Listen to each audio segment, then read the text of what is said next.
And let's get started with India, where the Finance Ministry has released its latest monthly economic review, and the message is cautious resilience, not unchecked optimism. Now, the numbers tell a mixed story. Strong service exports, healthy foreign exchange reserves, and a stable labor market are giving the economy a solid foundation. But the report flags real risks such as elevated global energy prices, a depreciating rupee, rising upstream cost pressures, and worries over below normal monsoon. Let's start with oil. Brent crude averaged $120.4 a barrel in April before easing to $108.3 in May. That's still a geopolitical risk premium that's baked into prices, with West Asia tensions the key driver. Lower oil helps India's import bill, but the relief is only partial for now, as the price is still above pre-war levels. Then there's the rupee. The currency has weakened roughly 4.9% since the West Asia tensions began. The Finance Ministry's own framing is interesting.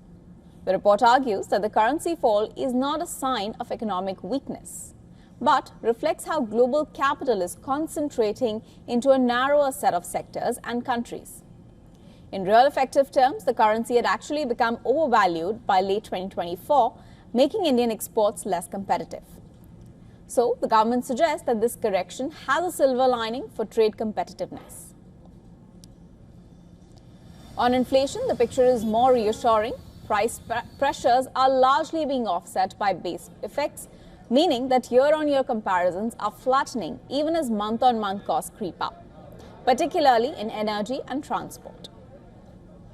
One bright spot worth flagging in the report is the defense manufacturing space.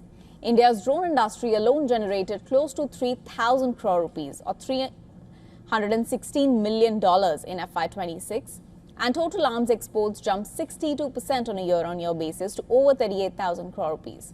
Now, that's a sign of diversification beyond the usual growth engines. The bottom line is that India isn't immune to global shocks, but it's absorbing them better than most. The real test comes in FY27, where monetary, fiscal, and structural policy will need to move in lockstep to keep growth on track and inflation anchored.